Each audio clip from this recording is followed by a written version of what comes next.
Durante siglos creímos que solo una criatura monstruosa surgiría al final de los tiempos, una bestia salida del abismo que traería destrucción y caos al mundo. Pero, ¿y si esa idea es solo parte de la historia? ¿Y si en realidad hay otras entidades, aún más peligrosas, esperando silenciosamente su liberación? El libro de Enoc grita este secreto desde hace milenios, y casi nadie lo escucha. Desde los primeros siglos de la humanidad, teólogos, rabinos y eruditos antiguos sospecharon que algo estaba aprisionado bajo el tejido de nuestro mundo. Criaturas de otro tiempo, de una era anterior al diluvio, selladas por decreto divino en regiones olvidadas de la creación. Y entre todos los textos que resuenan con esta verdad, uno destaca: el libro de Enoc. Oculto por generaciones, rechazado por concilios y temido por reyes y sacerdotes, el libro de Enoc revela lo que la mayoría de las tradiciones no se atrevió a enseñar. No es solo una bestia la que será liberada en los días finales, son tres. Y cada una está asociada a un elemento primordial: el cielo, la tierra y el mar. Estas entidades no son solo simbólicas, se describen con detalles asombrosos, con nombres, funciones, destinos y hasta un calendario de liberación. Sí, el propio libro de Enoc establece un conteo profético, un ciclo de semanas espirituales, un reloj sagrado que no mide el tiempo como el calendario gregoriano, sino según la justicia y la corrupción de la humanidad. Y según ese cronómetro, estamos peligrosamente cerca de la apertura de esos sellos. La mayoría conoce solo a la bestia que surge del mar, descrita en Apocalipsis. Pero pocos saben de Azazel, la entidad caída que enseñó a los humanos los secretos prohibidos de los ángeles rebeldes. Menos aún han oído de Leviatán, la serpiente marina del caos, sellada desde los orígenes en las profundidades.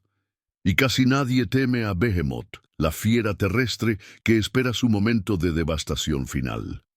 Este video es un viaje a los misterios más profundos de la escatología. Reconstruiremos el mapa de la prisión de estas tres entidades.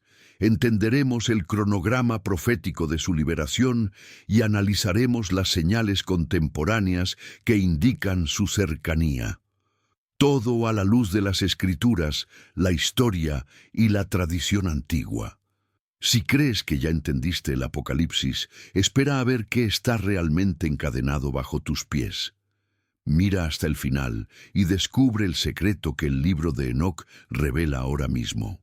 Antes de que existieran reinos, religiones o incluso diluvios, tres entidades monstruosas caminaron libremente por la creación, y fue el propio Dios quien decretó que fueran selladas, hasta el tiempo señalado. A lo largo de la historia, estas figuras fueron tratadas como mitos, metáforas o criaturas literarias, pero en el libro de Enoc, el libro de Job, los Salmos, Isaías y hasta en el Apocalipsis, su presencia se describe como real, con ubicaciones, naturalezas específicas y funciones escatológicas. Sus nombres: Behemoth, Leviatán y Azazel. Behemoth, según Enoc 67:8, habita un desierto oculto llamado Dendain, al este del Edén. Descrito como la fuerza bruta de la tierra, es la encarnación del juicio físico. Behemoth no es solo un animal colosal. Representa el poder de la tierra que puede devorar ciudades, provocar terremotos y aplastar civilizaciones sin mover un músculo. Leviatán, por su parte, reina en las profundidades del mar. Descrita como una serpiente hembra en Enoc y en Job 41, su piel es impenetrable. Su boca exhala fuego y su cuerpo envuelve océanos enteros. Pero no solo está dormida, está encadenada en los abismos hasta el día de la consumación, según Enoc 69. Y luego está Azazel. A diferencia de los dos anteriores, Azazel era un ser angélico, uno de los principales líderes de los vigilantes que se rebelaron en los días de Enoc. Él enseñó a los humanos los secretos de la guerra, la hechicería y la corrupción. Por eso, Dios lo condenó al encierro en Dudael, donde piedras afiladas y tinieblas eternas sellaron su castigo. Pero hay algo aún más perturbador. Las prisiones de estas tres entidades no son permanentes. Cada una fue sellada con un propósito y por un tiempo. Enoc declara que, tras el juicio de las estrellas caídas, estas entidades volverán a la escena mundial, y no de forma simbólica. Su liberación traerá un desequilibrio catastrófico a la tierra, al mar y a la humanidad. La conexión entre estos seres y los eventos apocalípticos es tan clara que muchos eruditos antiguos creían que el juicio final solo comenzaría realmente cuando los tres estuvieran libres. No hablamos solo de criaturas, sino de fuerzas conscientes, selladas por el propio Creador y destinadas a regresar. Ahora que conoces los nombres y naturalezas de las entidades aprisionadas, es hora de descubrir cuándo saldrán. En el próximo capítulo revelaremos el misterioso calendario de Enoc, un reloj sagrado que podría estar a punto de llegar a cero. Y si el tiempo que conocemos, segundos, minutos, años, no valiera nada frente a un calendario profético que mide los ciclos de la corrupción y la justicia, ese es el reloj de Enoc, y está casi en cero. A diferencia del calendario solar adoptado por Roma o del calendario lunar judaico tradicional, el libro de Enoc presenta un sistema completamente distinto, un calendario de 364 días exactos, organizado en ciclos de jubileos, semanas proféticas y divisiones espirituales. Este sistema no solo registra el tiempo, predice el desarrollo de la historia de la humanidad hasta el juicio final. En el capítulo 91 de Enoc se revela la llamada Profecía de las 10 semanas, una estructura temporal que organiza toda la existencia humana desde Adán hasta la instauración del reino eterno. Cada semana representa una era de eventos espirituales significativos. No son semanas literales, sino períodos simbólicos, ciclos que conducen al mundo a su punto final. Y es dentro de estas semanas que se revela el secreto más alarmante. Hay un momento específico en el que los vigilantes serán juzgados, y las bestias, Behemoth, Leviatán y Azazel, comenzarán a surgir nuevamente. Enoc describe que, al final de la séptima semana, las estructuras del mal serían sacudidas. En la octava, los justos serían perseguidos, y en la novena, el juicio caería sobre los ángeles rebeldes y todas las fuerzas selladas. Esto significa que la liberación de las bestias está directamente ligada al final de estos ciclos espirituales. Y si los eruditos tienen razón al asociar las semanas con generaciones históricas, desde el diluvio hasta la era moderna, entonces ya hemos cruzado la frontera entre la octava y la novena semana. Es decir, el tiempo de la liberación podría haber comenzado. Además, el calendario de Enoc opera bajo una matemática celestial que marca el tiempo según el estado moral de la humanidad. Cuanto más nos alejamos de la justicia, más rápido avanza este reloj. Y al observar a nuestro alrededor guerras, corrupción, colapsos espirituales, todo indica que este reloj ya está en la cuenta regresiva final. No es casualidad que el propio libro de Enoc fue redescubierto en tiempos modernos. Tal vez el plan era que comprendiéramos su calendario solo cuando estuviéramos a punto de ver los sellos abrirse. El calendario está marcado. Si ya estamos en la novena semana, entonces la primera liberación podría estar en marcha. En el próximo capítulo revelaremos cuál de estas bestias será liberada primero y qué está provocando ya en el mundo. La mayoría espera que el apocalipsis comience con fuego, terremotos y monstruos, pero la primera liberación no será así. Llegará sigilosamente, a través de la corrupción de los pensamientos, y el responsable es Azazel. Entre las tres entidades selladas, Azazel es la única de origen celestial. Según el libro de Enoc, fue uno de los principales líderes de los ángeles conocidos como vigilantes, que descendieron del cielo en los días de Jared, atraídos por las hijas de los hombres. Pero Azazel fue más allá. No solo transgredió los límites, sino que enseñó a la humanidad lo que estaba reservado solo para los cielos. En Enoc, capítulo 8, se dice que Azazel instruyó a los hombres a fabricar espadas, cuchillos, escudos, armaduras, es decir, introdujo la guerra, pero también reveló los secretos de la hechicería, las vanidades y las manipulaciones astrales.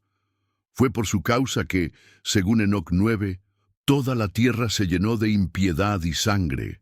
Su castigo vino directamente del Altísimo. Fue llevado por Rafael al desierto de Dudael, atado con cadenas eternas y cubierto por tinieblas. Pero Enoc 10 revela algo aún más perturbador. Será liberado nuevamente en el gran día del juicio. La pregunta es, ¿ese día ya comenzó? Hay una diferencia brutal entre Azazel y las otras bestias.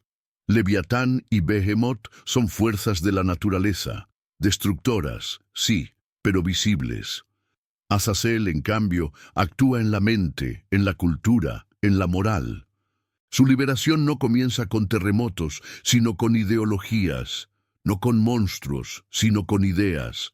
Solo basta mirar alrededor, explosiones de inmoralidad, normalización del ocultismo, banalización de lo sagrado, cultos a la tecnología y a la inteligencia sobrehumana. Todo esto puede leerse como señales de que la influencia de Azazel ya escapó de las cadenas. Tal vez no por completo, pero el sello que lo retenía en Dudael parece cada vez más frágil. Más alarmante aún, en el Yom Kippur, el día del perdón judío, el chivo expiatorio que llevaba los pecados de Israel era enviado precisamente al desierto para Azazel. Ese ritual, ordenado en Levítico 16, no era una metáfora. Era un recordatorio silencioso de que esta entidad no fue olvidada y que su retorno era esperado. Si Azazel ya influye en el presente, ¿qué pasará cuando Leviatán se alce del mar? En el próximo capítulo, prepárate para enfrentar a la serpiente del caos, aquella que Isaías llamó monstruo tortuoso, y está a punto de despertar. No respira fuego, no habla, pero cuando se mueva, el mundo temblará. Leviatán, la serpiente aprisionada en el mar, no es una leyenda, es el propio caos, esperando romper la superficie. Leviatán aparece como una sombra recurrente en varias tradiciones bíblicas. En el libro de Job, capítulo 41, se la describe como una criatura tan poderosa que ningún hombre se atreve a despertarla. Sus ojos brillan como la aurora. Sus escamas son impenetrables, su aliento enciende brasas y su corazón es de piedra. Isaías 27:1 dice que el Señor, en el tiempo del fin, castigará a Leviatán, la serpiente veloz, la serpiente tortuosa del mar. No es un símbolo cualquiera, es la propia fuerza del abismo marítimo. El libro de Enoc, capítulo 60, detalla que Leviatán fue creada en el quinto día y separada para habitar en las profundidades de las aguas, donde está aprisionada hasta el gran día del castigo. Pero, ¿cuál sería ese día? ¿Y si ya se está acercando? A diferencia de Azazel, cuya influencia es sutil e invisible, Leviatán actúa con ruptura.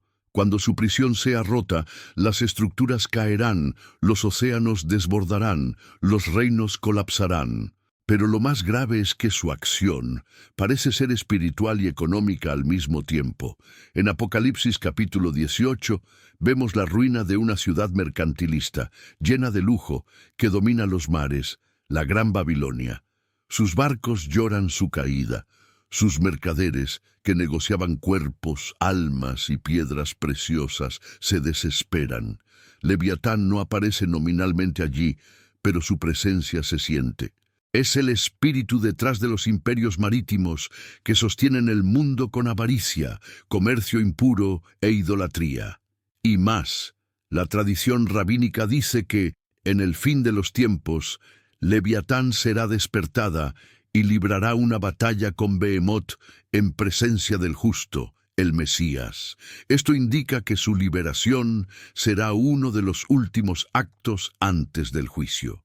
El sonido del mar agitado será el anuncio de su surgimiento, y según Enoc, ese sonido será escuchado en el tiempo de la 9ª semana. Leviatán no se oculta, espera, y cada colapso marítimo, cada catástrofe climática oceánica, cada caída comercial global puede ser una señal de que sus cadenas se están aflojando.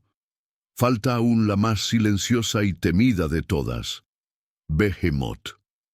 En el próximo capítulo, descubre por qué la fiera de la tierra es el presagio del colapso físico total, y por qué su silencio es más amenazante que el rugido de cualquier bestia. No hay terremotos, no hay sonido, solo un silencio opresivo que viene del este, pero cuando Behemoth se levante, el mundo físico, la tierra firme que pisas ahora, ya no será confiable.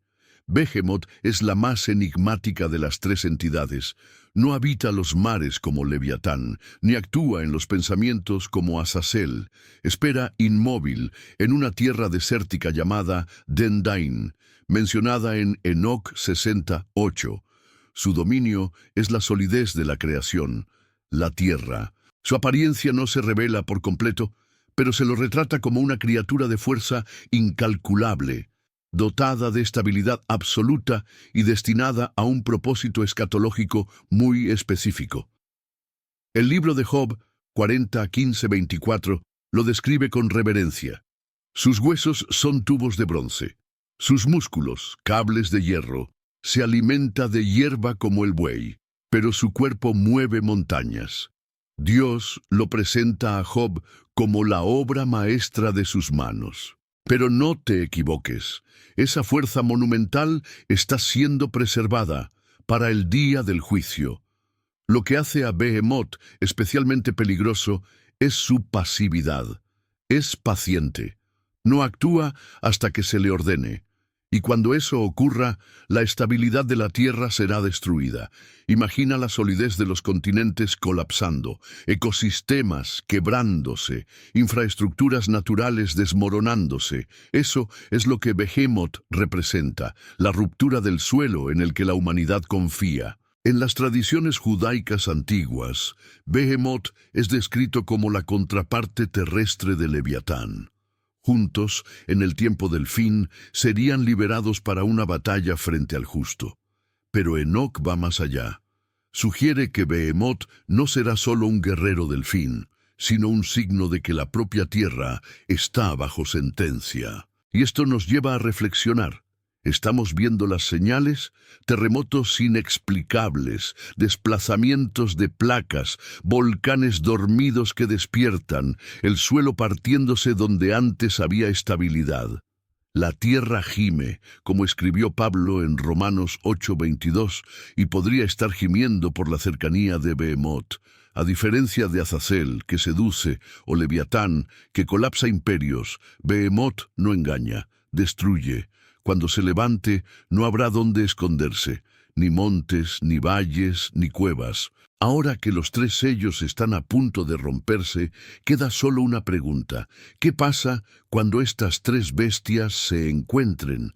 En el próximo capítulo descubrirás la escena final descrita por Enoc y cambiará todo lo que entiendes sobre el fin. Cuando Behemoth se mueva, Leviatán surja y Azazel hable de nuevo, no habrá más advertencias.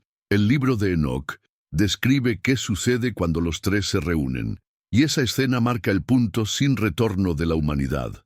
En Enoc, capítulo 90, hay una visión profética que culmina con la aparición del Hijo del Hombre, el justo, ante todas las naciones.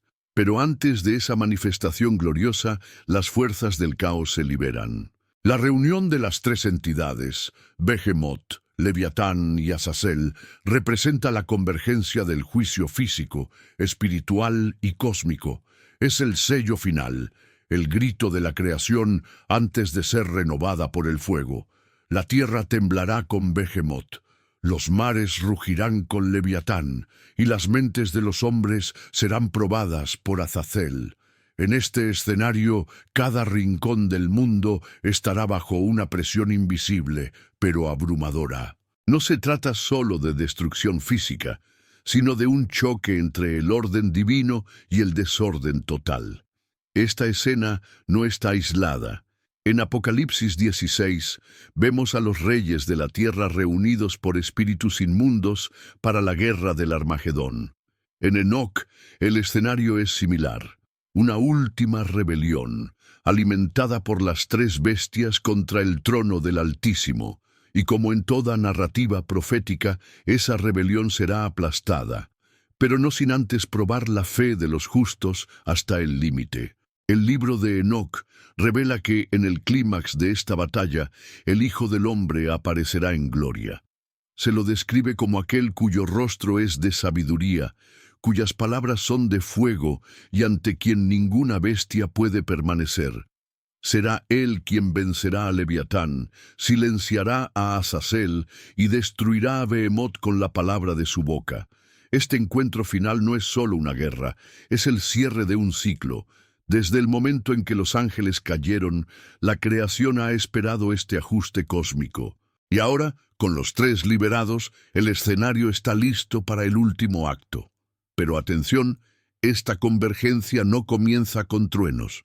Comienza con señales discretas, cambios culturales, desequilibrios naturales, revueltas espirituales. Y todo eso ya está entre nosotros. Ahora que el plan ha sido revelado, necesitas entender qué hacer frente a lo que está por venir. En el capítulo final te mostraremos cómo vivir, resistir y discernir en tiempos en que las bestias ya no están presas, sino a punto de reinar. Si las bestias que fueron encadenadas desde los días de Enoc están a punto de ser liberadas, ¿qué espera Dios de ti? Porque el tiempo que nos queda no es para especular, es para actuar. A lo largo de este estudio, vimos cómo Behemoth, Leviatán y Azazel no son solo criaturas mitológicas, sino fuerzas reales, espirituales y proféticas que Dios reveló desde los días más antiguos para que, al final, nadie fuera tomado por sorpresa. La liberación de estas entidades marca la transición entre la historia tal como la conocemos y la etapa final antes de la manifestación plena del reino de Dios. No hay espacio para la neutralidad, y no habrá una segunda llamada. Cuando los portones se abran, será como en los días de Noé. Aquellos que se burlaban se darán cuenta demasiado tarde de que la puerta fue cerrada. Por eso, ahora es el momento de discernir. Las manifestaciones de Behemoth ya se sienten en la furia de la naturaleza y el colapso ecológico. Leviatán se mueve en el corazón de los océanos, pero también en la cultura, con narrativas que distorsionan lo santo. Y Azazel ya susurra en los oídos de los grandes líderes de la tierra, ofreciendo conocimiento profano, ciencia sin sabiduría y poder sin temor. ¿Estás atento? La Biblia nos da herramientas. Efesios 6 dice que debemos vestirnos con toda la armadura de Dios. Enoc nos llama a la pureza y la separación. Apocalipsis nos alerta para vigilar y mantener las vestiduras limpias. Este no es el momento de correr al mundo en busca de seguridad. Es hora de subir al monte, como Moisés, de escuchar la voz, como Juan en Patmos, de permanecer firmes, como Enoc, que caminó con Dios hasta ser llevado. No estás solo, pero estás rodeado por una generación que, si no despierta, será aplastada por el colapso de los tres mundos, físico, cultural y espiritual. Y mientras muchos esperan señales en el cielo, los sellos se están rompiendo bajo nuestros pies. La pregunta final es, cuando las tres bestias aparezcan ante los ojos del mundo, ¿dónde estarás?